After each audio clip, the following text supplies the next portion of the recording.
which we'll get into briefly, I'm sure. As far as an opinion letter, Fannie Mae has come out and said we don't need an official opinion letter. I think Steve could speak to that more than I could. I do need a certification from the attorney basically stating that the project does meet Fannie Mae requirements and local condominium requirements. From an attorney standpoint, how you phrase that so it's not an opinion, I'm not sure. Steve could answer that. Yes? Question. If they want a letter, could it be a letter that is kept on file and is used and have it be done each year? Or something would have to be done for each sale? It would have to be done for each individual unit. Because unlike it's an existing association. Every loan that gets, every borrower that comes to a lender will need that, because unlike FHA where you approve the project, with Fannie and Freddie you're really only approving that individual unit. So you could probably use the same letter. Yeah, I'm just looking at a way to reduce costs for an association. Yeah, there's a unit owner that is trying to sell. I mean, if there's one standard letter for the association, I just don't see the point. Yeah, no, that should be. You know, other than it's dated, you know, I don't see any issue. I don't even see any issue why you couldn't use the same letter for multiple lenders, as long as you have it on file. Nothing really within the docs are going to change. Oh, they shouldn't. You know, docs do get amended, though. I mean, I guess that would be my only concern if the docs were amended. But we would ask for any amendments that have occurred since the date of our last opinion letter.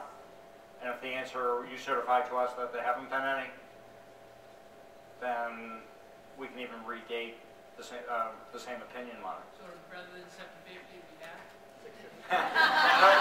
Now, keep in mind though what Patty said. The first one's probably more expensive because Fannie Mae wants a certification as to both 183A and all Fannie Mae requirements. There's actually a little more work done up front, but we have no problem at all with either using the same letter or having us updated at very minimal cost if there's been an amendment or if the lender torches you and wants one. But I'm guessing you'd probably get away with our older opinion letter just fine, so you couldn't irritate once.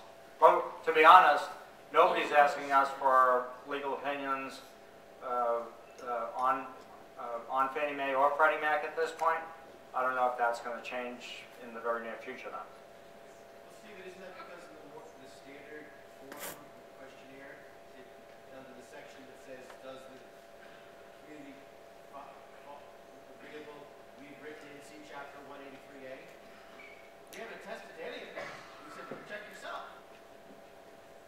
I will, on established projects, Fannie Mae's not, that's my next blurb.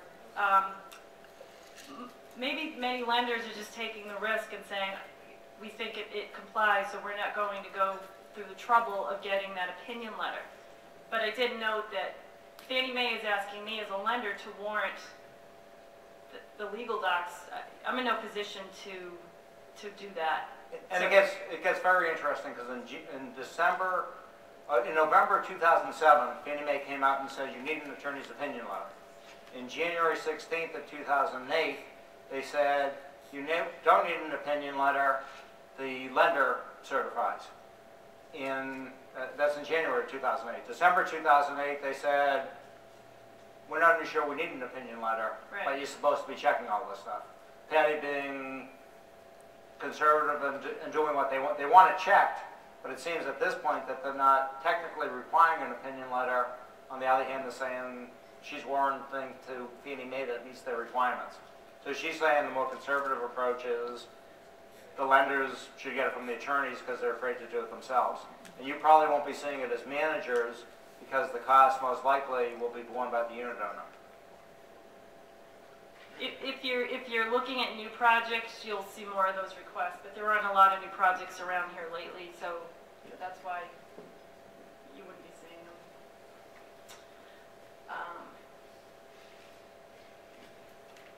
Detached condos, site condos, although FHA requires no review of the project, Fannie Mae says that it has to meet their limited review criteria, which basically means, you know, it's existing, it's complete, it's owner occupied, you're fine.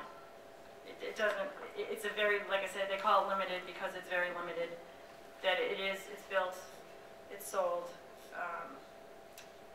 And with Freddie Mac, they say that they need to have a streamlined review, which means that if it's owner occupied, again, it's existing, it's built, it's 100% complete, it's fine.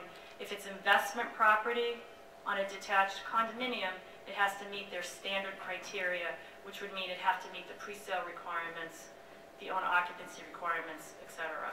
So just kind of keep that in mind. Legal requirements, I'm going to turn that over to Stephen, who's the expert, so he can handle that for me, and I'll continue to change the slides for you. You're welcome.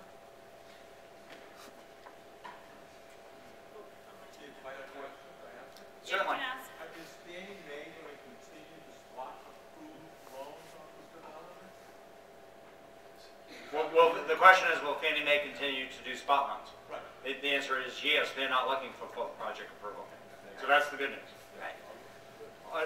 Again, we really apologize when and Patty did the lion's share of the PowerPoint. Well, since I don't know anything about PowerPoints, she did all of the PowerPoint.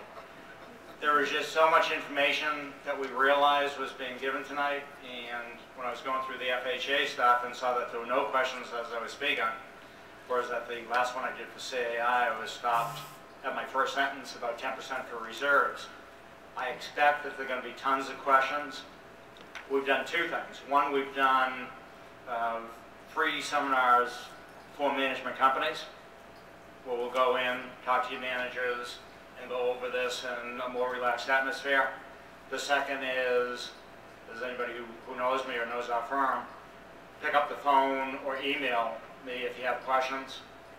And we apologize, but there's a lot we have to cover, but we know we're sort of overwhelming some folks, and we do apologize for that. On the Fannie Mae legal requirements, in most cases your documents are already going to comply. One, they have to comply with state law, so they have to comply with 183A. That would be pretty obvious.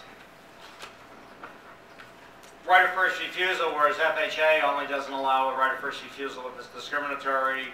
Fannie Mae doesn't allow a right of first refusal if it would adversely impact their ability if they foreclosed or wanted to sell the unit. So as long as it doesn't apply to them, Fannie Mae is fine with it. That's in most condominium documents. Amendments to the documents, material and adverse changes to the documents must be agreed to by 51% of the mortgage holders. The project documents must provide for any action to terminate the legal status of the project by 51% of the mortgage holders. Again, this is in almost every set of documents that we've ever reviewed. Amendments to the documents, you can have a 60-day implied consent from the mortgage holder. That's a change from 30 days. If your documents go before August of 2007, you only have to give the mortgage holder 30 days. If they don't respond after they get the certified mail return receipt requested, it's considered a yes vote to the amendment. The new requirements as of August is that it has to be 60 days notice. One, you send the amendment to the lender, ask them to consent to it, goes by certified mail, they don't respond, it's considered a yes vote in favor of the amendment. Makes it a little easier to get the 51%. Not all documents have that, but many do. The documents must give the lenders the right upon written request to notice of any condemnation, a taking of the property, which we don't see very often, or a casualty loss that's material, and any 60-day delinquency on the part of their particular unit owner, where they hold the mortgage. It's only upon written request, and because it's Massachusetts and with the super lien, we're giving notice to the lenders in any event. Once they become delinquent, usually they're turned over after 60 days or 90 days. The bank has the right to know of any